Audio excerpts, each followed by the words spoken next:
আসসালামু আলাইকুম ওয়া রাহমাতুল্লাহি ওয়া বারাকাতুহু।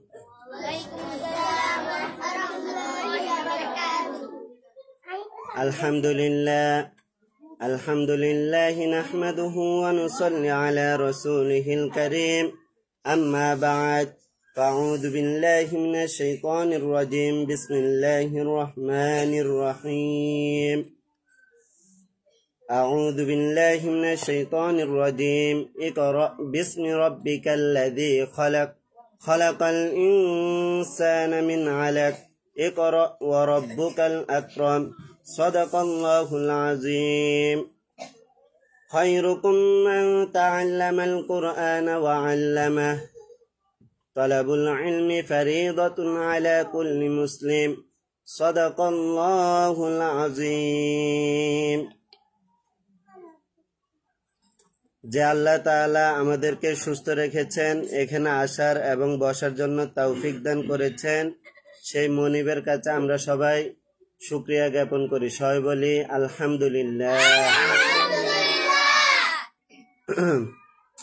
সেই মহানবী সাল্লাল্লাহু আলাইহি ওয়াসাল্লামের কাছে আমরা সবাই দরুদ প্রেরণ করি।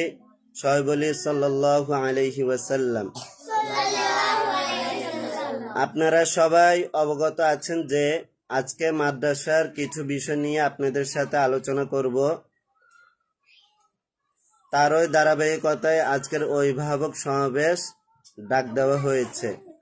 আপনাদের সকল ব্যস্ততার মধ্যেও আমাদেরকে এই অভিভাবক সমাবেশে আজকে আপনি অংশগ্রহণ করেছেন, তার জন্য আমাদেরকে সময় দিয়েছেন, তার জন্য ইকরা নুরানী ইসলামিয়া মাদ্রাসার পক্ষ থেকে আপনাদের সবাইকে আন্তরিক শুভেচ্ছা ও অভিনন্দন জানাচ্ছি।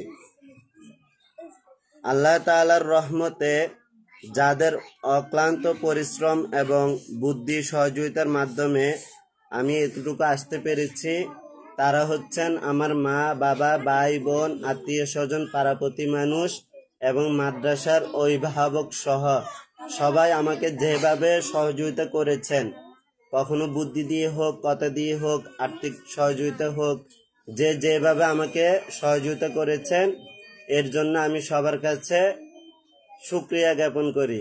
আলহামদুলিল্লাহ।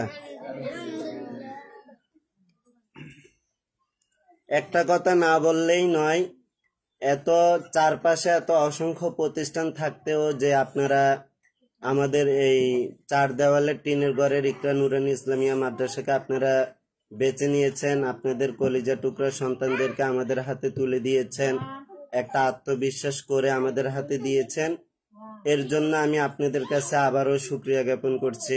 আলহামদুলিল্লাহ। আপনারা অভিভাবক যারা আছেন, আমি দুই চারটি কিছু কথা বলে আমি আমার বক্তব্য এখানে শেষ করব। বেশি লং টাইম নিব না, গুরুত্বপূর্ণ কয়েকটি কথা বলে আমি আমার বক্তব্য যত অল্প সময়ে শেষ করা যায়, তো ইনশাল্লাহ আমরা অল্প সময়ের মধ্যে কিছু কথা বলে আমরা ইনশাল্লাহ শেষ করে দিব। সবাই ব্যস্ততা রয়েছে, কাজ রয়েছে, বাসাবাড়ি কাজ ফেলে রেখে আপনারা এখানে আসছেন, সময় দিচ্ছেন, এর জন্য আলহামদুলিল্লাহ আমি শুকরিয়া জ্ঞাপন করছি। কয়েকটি কথা, সেটি হচ্ছে যে রমজান সামনে, আমাদের রমজান আসতেছে, এটার একটা প্রস্তুতি রয়েছে, কিভাবে আমরা ক্লাসটা নিব, কখন আমাদের বার্ষিক প্রথম সাময়িক পরীক্ষা হবে, কখন মাদ্রাসা বন্ধ হবে, কখন আবার মাদ্রাসা খুলবো, সব কিছু মিলিয়ে আজকে দুই চারটি কথা আপনাদের সামনে তুলে ধরব। যে আমি কথাগুলো বলা শুরু করতেছি, আপনারা কথাগুলো একটু মন দিয়ে শুনবেন। 1 নাম্বার পয়েন্টের কথা হচ্ছে নিয়মিত বাচ্চাদের হ্যান্ডরাইটিং পরিচালনা করা, মানে পাঠদানের মাধ্যমে। আপনার সন্তানকে যেই প্রতিষ্ঠানে যেই লেখাগুলো দেওয়া হবে, আরবি, বাংলা, ইংলিশ, গণিত, আপনি এই 4 সাবজেক্টগুলো আপনি আমাদেরকে কোচিংয়ে দিয়েছেন, আলহামদুলিল্লাহ ভালো। তারপরও আপনি বাসায় সন্তানের একটু কেয়ার করবেন যে সে প্রতিষ্ঠানে 4 বিষয় লিখছে নাকি, এরপরে ওর কোনো সাবজেক্ট বাকি রয়েছে কিনা, এগুলো আপনি একটু গাইড দিয়ে ওর লেখাগুলো কমপ্লিট করে দিবেন। তাহলে 1 নাম্বার কথা হচ্ছে আপনি আপনার সন্তানের 4 বিষয় যে লেখাগুলো রয়েছে এগুলো আপনারা একটু তদারকি করবেন। আমরা তো অবশ্যই আছি, আমাদের সামনে যতক্ষণ আছে আমরা ততক্ষণ আমরা সার্ভিস দিব, আমরা অবশ্যই দেখব, এটা নিয়ে কোনো গাফিলতি আসবে না। আর বাসায় যাওয়ার পর আপনারা অবশ্যই বাচ্চাদের হাতের লেখাটা অবশ্যই দেখবেন। তাহলে 1 নাম্বার। 2 নাম্বার কথা হচ্ছে সন্তানকে প্রতিদিন নিয়মিত মাদ্রাসায় উপস্থিত নিশ্চিত করতে হবে। আপনার সন্তানকে প্রতিদিন মাদ্রাসায়, শুধু শুক্রবার ছাড়া, সরকারি কোনো ছুটি ছাড়া, মাদ্রাসায় কোনো সমস্যার কারণে বন্ধ দেওয়া ছাড়া বাকি যে দিনগুলো রয়েছে এগুলো আপনারা যথাসময়ে মাদ্রাসায় আপনার সন্তানকে এনে আমার হাতে বুঝিয়ে দিবেন।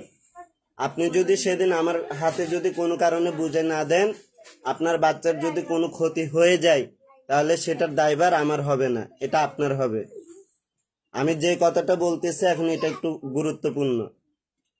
আপনি আপনার সন্তানকে অবশ্যই, আমাদের ওস্তাদ রয়েছে পাশে, আমিও রয়েছি, ছাত্ররা আসার আগে আগে আমি এখানে উপস্থিত থাকি। তার মানে অভিভাবকরা অবশ্যই ছাত্রদেরকে গেটের আরেকটু ভিতরে ঢুকে আমার হাতে বুঝিয়ে দিবেন যে ওস্তাদজি এই অমুককে আমি নিয়ে আসলাম, ওস্তাদজি আমি অমুককে নিয়ে আসলাম, তাহলে আমি জানতে পারবো আপনার সন্তান মাদ্রাসা আসছে। আপনি যদি গেট থেকে যদি সন্তানকে বলেন যাও ক্লাসে যা বসো, তাহলে আপনি আপনার মতো করে ঢুকে দিয়ে গেলেন, কিন্তু আমি আমার খেয়ালে থাকবো, আমি আমার কাজে ব্যস্ত থাকবো। ওই জন্য আপনারা একটু চেষ্টা করবেন, প্রতিষ্ঠানে যখন ছাত্র আসবে অবশ্যই আমরা 3 শিক্ষক রয়েছি, 3 শিক্ষকের হাতে আপনারা বুঝে দিয়ে যাবেন, যে কোনো এক শিক্ষকের হাতে। প্লের ক্লাস ওস্তাদজি উনি, নার্সারির ক্লাস ওস্তাদজি আমি, আর প্রথম শ্রেণীর ক্লাস ওস্তাদজি উনি। ক্লাস ওস্তাদজির হাতে বুঝে দিলেই হচ্ছে, তাহলে আর কোনো সমস্যা হবে না। তাহলে উনি জানবে যে আমার ক্লাসের ছাত্র আসছে। কারণ এখন বাহিরে অনেক সমস্যা হচ্ছে, বাচ্চা নিয়ে যাচ্ছে, তারপরে সিসি ক্যামেরার ব্যবস্থা আছে, তারপরেও কি সমস্যা অবশ্যই হবে, আর বিপদ কখনো বলে আসে না। তো ওই জন্য বাচ্চাদেরকে আমরা সচেতন রাখবো। 3 নাম্বার কথা হচ্ছে প্রতিদিন আপনার সন্তানের ডায়েরি অবশ্যই আপনি বাসায় চেক করে পড়াবেন। 3 নাম্বার পয়েন্টের কথা হচ্ছে আমরা মাদ্রাসায় যে ডায়েরিটা লিখে দিব, এটা আপনি অবশ্যই ডায়েরিটা অবশ্যই চেক করবেন যে আজকের পড়া কি ছিল, বাংলা পড়া, আরবি পড়া, ইংলিশ পড়া, গণিত পড়া, মৌখিক বিষয়, প্রত্যেকটা সাবজেক্টের পড়া কি কি ছিল আপনি এটা ভালো করে এটা দেখে আপনার সন্তানকে পড়াবেন।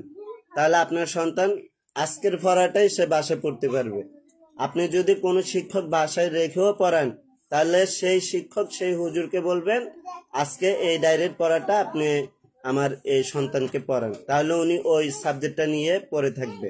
তাহলে পরের দিন যখন সন্তানটা মাদ্রাসায় আসবে তাহলে সে পড়াটা গড় করে দিয়ে ফেলতে পারবে।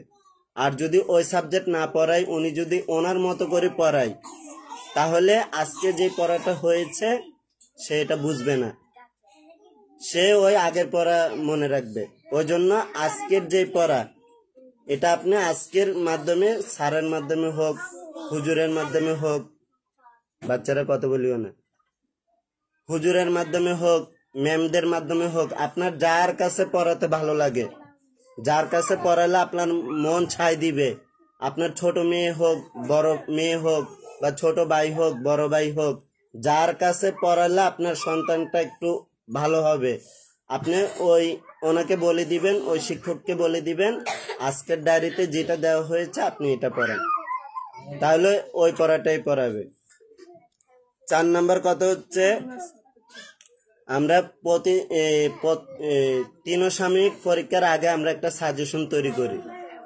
সাজেশন মানে প্রথম সাময়িক পরীক্ষায় কি আসবে, এটা নিয়ে একটা সাজেশন, মানে এভরিথিং যা কিছু রয়েছে, মনে করেন যে স্বর থেকে চন্দ্রবিন্দু পর্যন্ত বাংলাতে, বা এ থেকে জেড পর্যন্ত কি কি আসবে, গণিতে 1 থেকে 10 পর্যন্ত কি কথায় আসবে, না বানান আসবে, নাকি মৌখিক আসবে, এটা একটা সাজেশনের মাধ্যমে আমরা দিয়ে থাকি।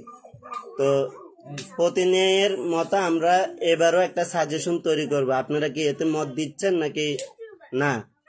হলে ভালো হবে নাকি না হলে ভালো হবে?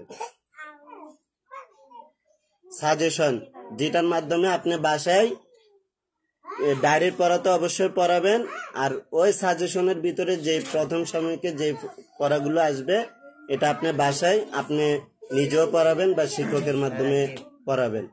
এন্ড সাজেশনটা কি তৈরি করব এবারে?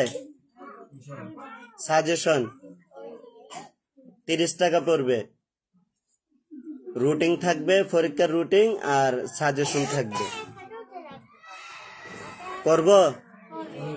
আচ্ছা, আলহামদুলিল্লাহ। 5 নম্বর কথা হচ্ছে মাদ্রাসার আইন কানুন সব সময় মেনে চলতে হবে। ছোট থেকে বড় সবাই মাদ্রাসার যে আইন রয়েছে, কানুন রয়েছে, যে এই সময়ের মধ্যে এটা করতে হবে, ওই সময়ের মধ্যে ওইটা করতে হবে, আপনি ক্লাসে ঢুকতে পারবেন না, বা যখন যে আইন কানুনগুলো দেওয়া হয় কষ্ট হলেও আমরা এটা মেনে চলার চেষ্টা করব। 6 নম্বর কথা হচ্ছে কোনো কাজের জন্য ছুটি প্রয়োজন হলে অভিভাবকের পক্ষ থেকে দরখাস্ত দেওয়া অথবা সরাসরি মাদ্রাসায় এসে ছুটি মঞ্জুর করে নেওয়া অথবা কল করে ওস্তাদের কাছ থেকে ছুটি নেওয়া। এটা আমি আবারও বলতেছি। 6 নম্বর, কোনো কাজের জন্য ছুটি প্রয়োজন হলে অভিভাবকের পক্ষ থেকে দরখাস্ত দেওয়া অথবা সরাসরি মাদ্রাসায় এসে ছুটি মঞ্জুর করে নেওয়া অথবা কল করে ওস্তাদের কাছ থেকে ছুটি নিয়ে নেবেন। আপনারা এটা বুঝছেন? আপনার সন্তানকে কোনোভাবেই অনুপস্থিত দিবেন না। দিলে আপনার সন্তান আজকে না আসলে কালকের পড়াটা সে বুঝবে না, আজকের পড়াটা সে বুঝবে না। সাপোজ মনে করেন আজকে স্বর ও পড়ানো হয়েছে, এখন স্বর ওটা সে আজকে পাই নাই, কালকে স্বর আ পড়ানো হবে, তাহলে সে মনে করবে আমার প্রথম অক্ষর হচ্ছে স্বর আ, কিন্তু আমরা আগে পড়ে ফেলছি স্বর ও। আমরা যতই ওকে হাত ধরে চেষ্টা করি সে পারবে না।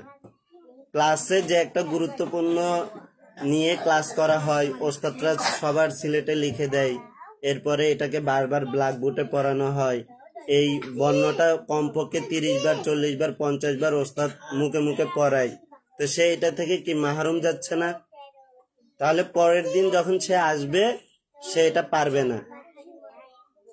1 মাস পর বা 2 মাস পর আপনার নলেজে আসবে কি ব্যাপার, আমার সন্তান স্বর ওটা লিখতে পারে না কেন, আমার সন্তান স্বর ওটা পারতেছে না কেন, দেখার সাথে সাথে সে বর্ণটা পারছে না কেন।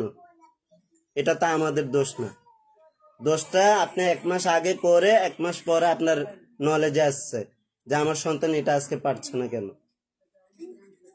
তাহলে ওই দিক থেকে আমরা একটু সচেতন থাকবো। যখনই ছুটির প্রয়োজন হবে মাদ্রাসায় এসে, অসুখ হলে আপনি ডাক্তারের যে রিসিপ্টটা রয়েছে, আপনি যে ডাক্তারের কাছ থেকে যে ওষুধগুলো নিয়েছেন এগুলো অবশ্যই আমাকে দেখাতে হবে।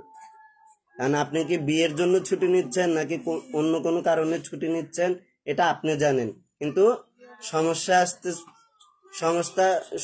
আসতেছে আমার বাচ্চার অসুখ, আমার বাচ্চা 2 দিন ধরে জ্বর, আমার বাচ্চা কোনো সমস্যার কারণে রোডে ঘাটে পড়ে গিয়েছে সেই জন্য অ্যাবসেন্ট। ঠিক আছে, অবশ্যই অ্যাবসেন্ট, আমরা অবশ্যই ছুটি দিব না যে তা না। ছুটি কাটিয়ে 3 দিন 5 দিন পরে এসে আমার কাছে অনুরোধ করতেছে, ওস্তাদজি আমার সন্তান আজকে আসছে, 2 দিন 3 দিন অসুস্থ ছিল। তা আপনি 2-3 দিন আগে বলেন নাই, 2-3 দিন পরে ছুটি কাটিয়ে আপনি এসে বলতেছেন। তো এই সন্তানকে যখন আবার কল দেওয়া হয় কলও ধরে না, কোনো কারণে কল যায় না, তো এরকম হলে সন্তানের ক্ষতি হবে। আমরা যেহেতু নিজেরা যেখানে চাকরি করি বা যেটাই করি, আমাদের এগুলো কষ্টের টাকা। আপনারা যে মাস শেষে আমাকে বেতনটা দিচ্ছেন এটা আপনাদের গাম পরিশ্রমের টাকা। যারা প্রবাসে রয়েছে ওরা কষ্ট করে এই টাকাগুলো উপার্জন করে আপনার সন্তানের পিছনে দিচ্ছে, আপনার পরিবারের পিছনে দিচ্ছে। যারা আমাদের এখানে রয়েছে ওরা রিক্সা চালিয়ে হোক, দিন রুজি করে হোক, ব্যাংকে অফিসারে কাজ করে হোক, ডেলি কাম করে হোক, বাবারা জানে যে কত কষ্ট করে টাকা উপার্জন করে সন্তানের পিছে ব্যয় করছে। তো ওই জন্য আমরা ওদিক থেকে সচেতন থাকব। 7 নম্বর কথা হচ্ছে সব সময় মাদ্রাসার সাথে সুসম্পর্ক বজায় রাখবেন। মাদ্রাসায় আপনারা আমাদের একটা পরিবারের মতো, আমাদের সাথে একটা বন্ডিং থাকবে, আমাদের সাথে একটা মিল মহব্বত থাকবে, আমাদের সাথে একটা ভালো আন্ডারস্ট্যান্ডিং থাকবে। কখনো কোনো সমস্যা হলে এটা আমাকে জানাবেন, আর আমার কোনো সমস্যা হলে এটা আমাকে জানাবেন। প্রতিষ্ঠানেরও কোনো সমস্যা হলে, কোনো শিক্ষকের কোনো সমস্যা হলে, কোনো ছাত্রর কোনো সমস্যা হলে অবশ্যই এটা আমাকে জানাবেন। আমি যদি দেখতেছি হ্যাঁ এটা সমস্যা, তাহলে এটা আমি সুন্দরভাবে বুঝিয়ে বলে দিব। আর অনেক সময় দেখা যায় আমি অনেক অভিভাবকের সাথে একটু রাব ব্যবহার করে ফেলি। এটা আপনার সন্তানের ভালোর জন্যই করতেছি। দেখা যায় আপনার সন্তান দেরি করে আসছে, আমি একটু কথাটা সুন্দরভাবে না বলে একটু গরমে বললাম। আপনার সন্তান লেখা আনে নেই, হয়তো সে কোনো কারণে বেতের বাড়ি একটা খাইছে, আপনি এটা পরের দিনে বিচার নিয়ে আসছেন বা কল করে আমাকে জানাচ্ছেন যে আমার সন্তানকে আজকে একটা বাড়ি দেওয়া হয়েছে কেন। তো এখন এটা তো ওর ভুলের কারণে সে বাড়িটা খাইছে।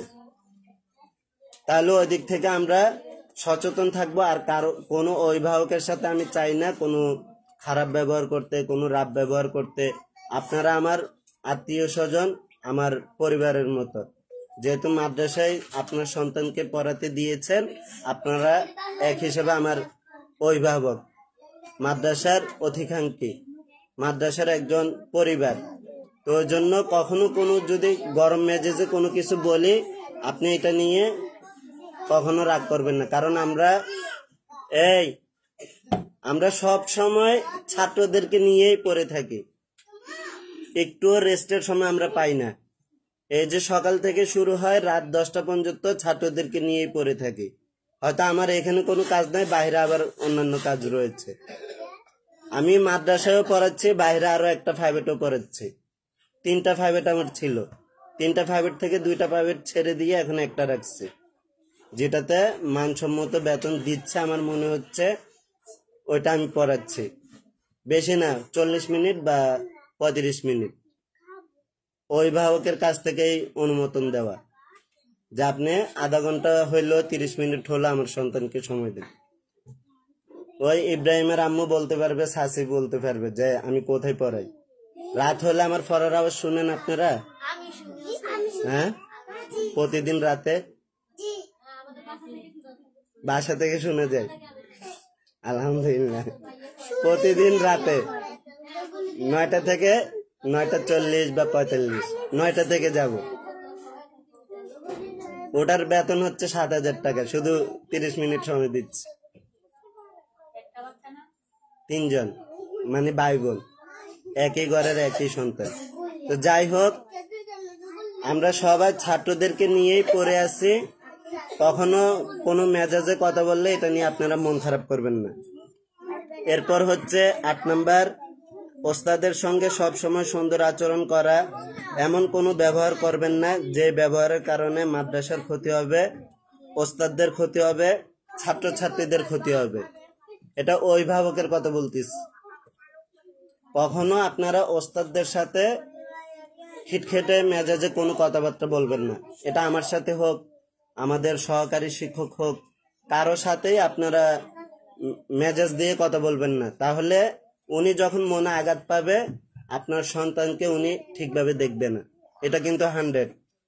এটা আপনি যতই বলেন, আপনি যদি ওই শিক্ষকের উপরে যদি একটু মেজাজ দিয়ে কথা বলেন, ওই ছাত্রকে ওই দিনই দেখবে না, না হয় ওই দিনই ওই ছাত্রকে মারবে। এটা 100 যদি বলেন আজকেই ওস্তাদের সাথে আমি মেজাজ দিয়ে কথা বললাম, আজকেই আমার ছেলে ফিটা খাইছে, এতদিন কোন ফিটার কথা শুনলাম না, এটা হয়ে যাবে। শয়তান ওইভাবে ধোঁকা দিবে। শয়তান বলবে আজকে যেহেতু ওই ছাত্রর মা বা বাবা ওস্তাদের সাথে রাব ব্যবহার করেছে, আজকে কোন একটা দোষ, সামান্য একটা দোষ চোখে পড়ছে, এটার কারণে আপনার সন্তানের উপরে এই পিটা চলবে। এটা আমি যদি বলি না পিটা চলবে না, তাহলে এটা একদম মিথ্যা কথা। আচ্ছা যাই হোক, আমরা ওস্তাদের সাথে সবসময় ভালো আচরণ করব। এবার কথা হচ্ছে, যা কথা বললাম আমি একটু কথাগুলো আবার রিপিট করতেছি, 1 থেকে নিয়ে 8 পর্যন্ত। 1 নম্বর কথা হচ্ছে, নিয়মিত হাতের লেখা বাচ্চাকে বাসায় লিখাবেন এবং তদারকি করবেন। 2 নম্বর কথা হচ্ছে, সন্তানকে প্রতিদিন নিয়মিত মাদ্রাসায় উপস্থিত নিশ্চিত করতে হবে। 3 নম্বর কথা হচ্ছে, প্রতিদিন আপনার সন্তানের ডায়েরি অবশ্যই আপনি বাসায় চেক করে পড়াবেন।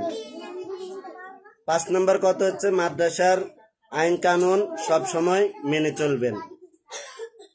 6 নম্বর কথা হচ্ছে, কোনো কাজের জন্য ছুটি প্রয়োজন হলে অভিভাবকের পক্ষ থেকে দরখাস্ত দেওয়া অথবা সরাসরি মাদ্রাসায় এসে ছুটি মঞ্জুর করে নেওয়া অথবা কল করে ওস্তাদের কাছ থেকে ছুটি নিয়ে নেবেন।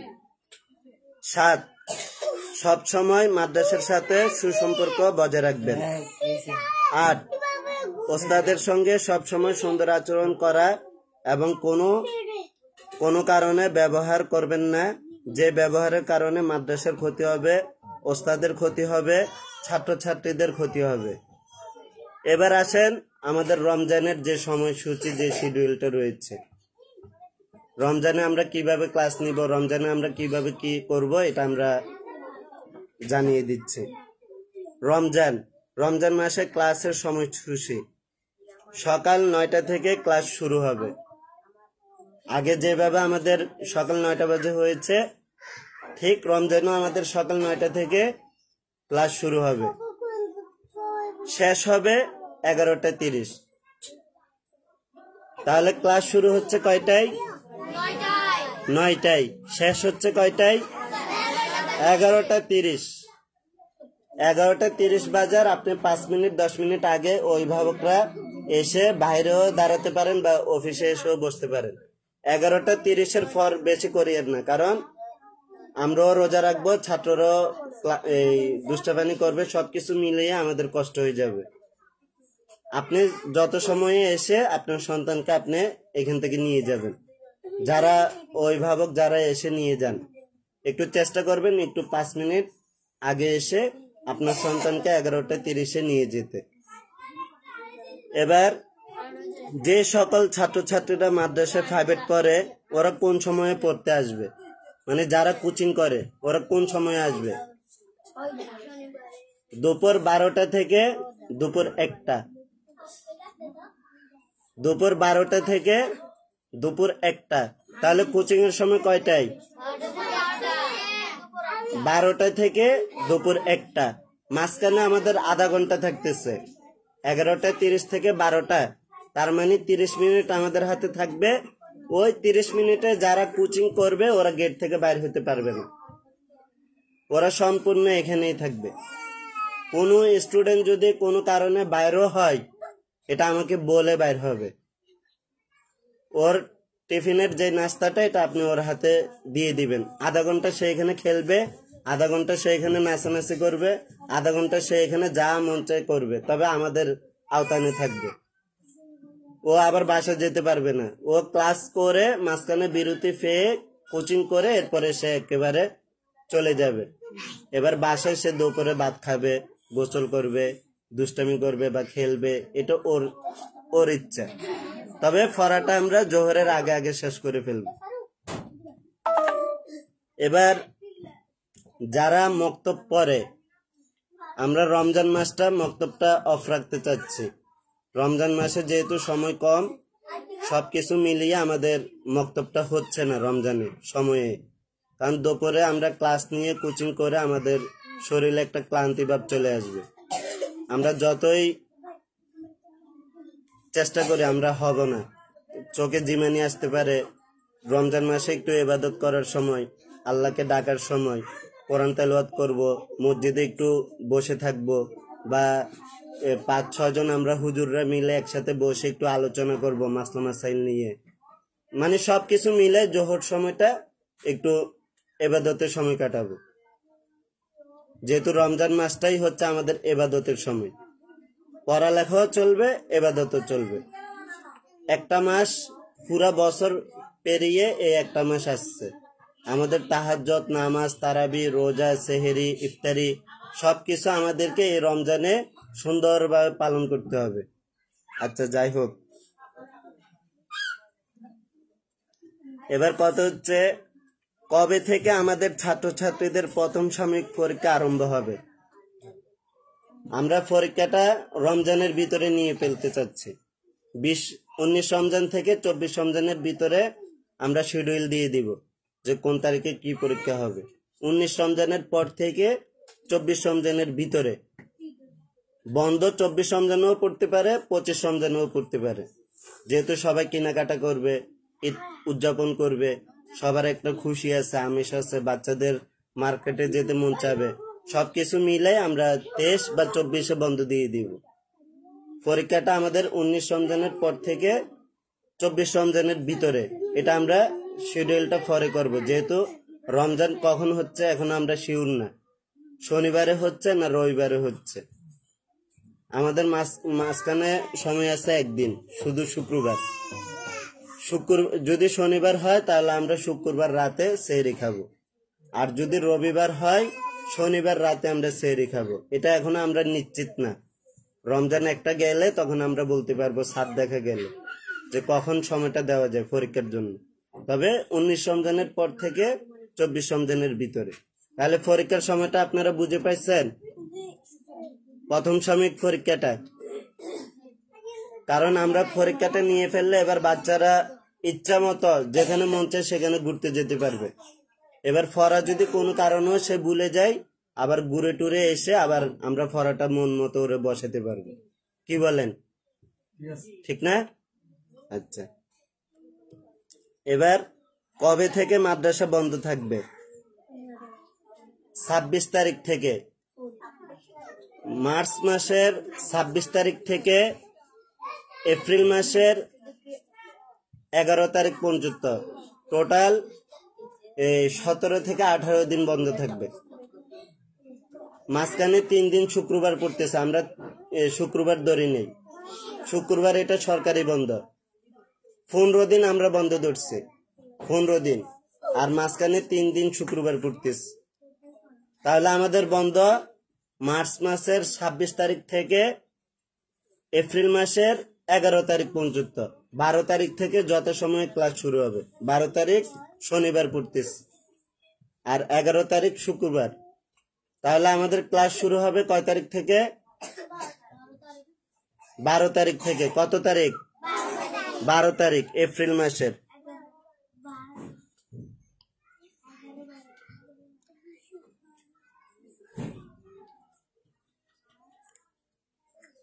আচ্ছা, 13 নম্বর হচ্ছে খোলার দিন অবশ্যই যথাসময়ে আপনার সন্তানকে মাদ্রাসায় নিয়ে আসবেন। যেদিন মাদ্রাসা খুলবে সেদিন কোনোভাবে আপনি অ্যাবসেন্ট দিবেন না। ওই সময়ে ওই দিনে যা বেড়ানোর আছে আপনারা বেড়াই, ওই দিন চলে আসবেন। এবার কথা হচ্ছে, আমি আরেকটা কথা স্পষ্টভাবে বলি, আমি আবারও বলছি, আপনারা সবাই মন দিয়ে কথাগুলো শুনবেন। সম্মানিত অভিভাবক, আপনাদের অবগতির জন্য জানানো যাচ্ছে যে আপনার সন্তানের প্রথম সাময়িক পরীক্ষা আগামী 19 রমজান থেকে 24 রমজান পর্যন্ত পরীক্ষা আরম্ভ হবে ইনশাল্লাহ। তাই পরীক্ষার ফি এবং মার্চ মাসের বেতন সহ, জানুয়ারি, ফেব্রুয়ারি, মার্চ মাসের বেতন সহ পূর্বের বকেয়া পরিশোধ করে প্রবেশপত্র সংগ্রহ করার জন্য বিশেষভাবে অনুরোধ করা যাচ্ছে। যেহেতু আমাদের মার্চ মাসের পরীক্ষা, আপনি সবকিছু বেতন ফিট করে প্রবেশপত্রটা আপনি সংগ্রহ করে নেবেন। পরীক্ষা প্লাস ঈদুল ফিতর উপলক্ষে 26 তারিখ থেকে 26 তারিখ বুধবার 24 রমজান থেকে এপ্রিল মাসের 11 তারিখ রোজ শুক্রবার পর্যন্ত মাদ্রাসা বন্ধ থাকবে। 12 তারিখ রোজ শনিবার থেকে যত সময়ে মাদ্রাসার ক্লাস শুরু হবে ইনশাল্লাহ। এবার পরীক্ষার ফিস, এটা আমরা সবার কাছে প্লে, নার্সারি, 1 শ্রেণী, প্রথম শ্রেণী সবার কাছে আমরা 300 টাকা ধার্য করা হয়েছে পরীক্ষার ফিস, যেটা প্রথম সাময়িকের জন্য। প্রথম সাময়িকের জন্য পরীক্ষার ফিস সবারই 300 টাকা করে ধার্য করা হয়েছে, ছোট বড় সবাই। এবার কারো মনে প্রশ্ন থাকতে পারে, সাবজেক্ট অল্প, টাকা কেন এত বেশি? কারণ এটা নিয়ে চিন্তা ফিকির করতে হবে, কখন কি হবে না হবে, কখন কি লাগবে না লাগবে, একটা পরিশ্রম এমনিতে তো হবে। আবার সবকিছু মিলাই টাইপিং এর খরচ, প্রশ্ন তৈরি করা, সবকিছু মিলিয়ে আমাদের খরচ এটা ধরা হয়েছে 300 টাকা। যা থাকবে এটা মাদ্রাসার ফান্ডে জমা থাকবে, কখনো কোনো সমস্যা হলে এটা আমরা ওই ফান্ড থেকে খরচ করব। যদি টাকা থাকেও এটা আমরা পরীক্ষার ফিসের ফান্ড থেকে কিছু টুকটাক আমরা জিনিস কিনে নিব যদি টাকা থাকে। তবে এটা আমার ফগটও ডালতে পারবো না, পরীক্ষার ফিস যেটা। যাক, অল্প সময়ের মধ্যে আমরা এই অভিভাবকের সাথে যা আলোচনা করেছি, যা বলেছি, আল্লাহ তাআলা এগুলো আমাদের সবাইকে বুঝার এবং মানার জন্য তৌফিক দান করুক। আর বাচ্চাদের যে গলার এনআইডি কার্ড আমি যার কাছে তৈরি করতে দিয়েছি, উনি একটু অসুস্থতা থাকে, সব বাচ্চার হাতে আমরা পৌঁছে দিব। আর কারো কোনো প্রশ্ন আছে লেখাপড়া নিয়ে বা মাদ্রাসার টুকটাক কোনো সমস্যা নিয়ে, আদার্স কোনো বিষয় নিয়ে কারো কোনো সমস্যা আছে? আচ্ছা, যাক, আলহামদুলিল্লাহ। তাহলে আমরা প্রোগ্রাম শেষ করছি। গায়রিল মাগদুবি আলাইহিম ওয়ালাদ-দাল্লিন। আহাদ। বিসমিল্লাহির রহমানির রহিম। কুল হুয়াল্লাহু আহাদ, আল্লাহুস সামাদ, লাম ইয়ালিদ ওয়া লাম ইউলাদ ওয়া লাম ইয়াকুল লাহু আলি ইব্রাহিম إنك حميد مجيد اللهم بارك على محمد وعلى آل محمد كما باركت على إبراهيم وعلى آل إبراهيم إنك حميد مجيد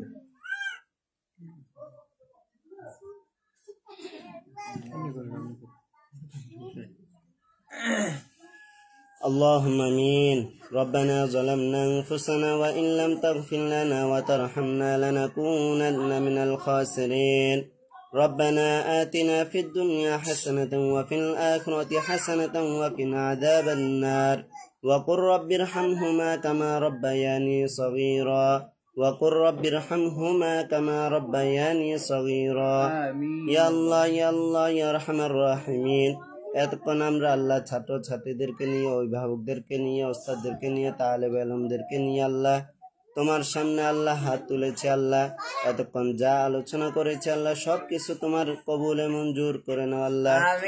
ইয়া আল্লাহ ইয়া আরহামার রাহিমিন, এই অভিভাবক সমাবেশে মিটিং এর মধ্যে যা আলোচনা হয়েছে সবকিছু আমাদেরকে সবাইকে আল্লাহ মেনে চলার জন্য, বুঝার জন্য আল্লাহ তৌফিক দান করো।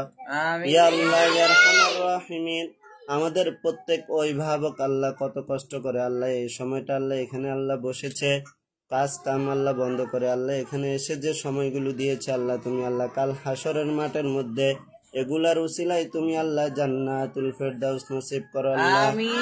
ইয়া আল্লাহ ইয়া আরহামার রাহিমিন, আমাদের অভিভাবক যারা আল্লাহ কাজ কর্ম করে আল্লাহ, যারা আল্লাহ প্রবাসে রয়েছে আল্লাহ, যারা ইনকাম করতেছে আল্লাহ, সবার ইনকামের মধ্যে তুমি আল্লাহ বরকত দাও। ইয়া আল্লাহ ইয়া আরহামার রাহিমিন, আমাদের প্রত্যেক অভিভাবক, মা বাবা এবং আত্মীয় স্বজন, পাড়া প্রতিবেশী সবাইকে তুমি আল্লাহ আসমানে বালা, জমিনে বালা, হাওয়ে বালা, সমস্ত বালা মুসিবত থেকে তুমি আল্লাহ হেফাজত করো আল্লাহ। ইয়া আল্লাহ ইয়া আরহামার রাহিমিন, আমাদের যে সকল ছাত্র ছাত্রীগুলো রয়েছে আল্লাহ এই ইকরা নুরানি ইসলামিয়া মাদ্রাসা আল্লাহ লেখাপড়া করছে, সবাইকে তুমি আল্লাহ মেধা শক্তি তুমি আল্লাহ বাড়িয়ে দাও, হাতের লেখা সুন্দর করে দাও, সবার জবানকে তুমি আল্লাহ খুলে দাও, সবাইকে তুমি আল্লাহ সুস্থভাবে বেড়ে ওঠার জন্য তুমি আল্লাহ তৌফিক দান করো।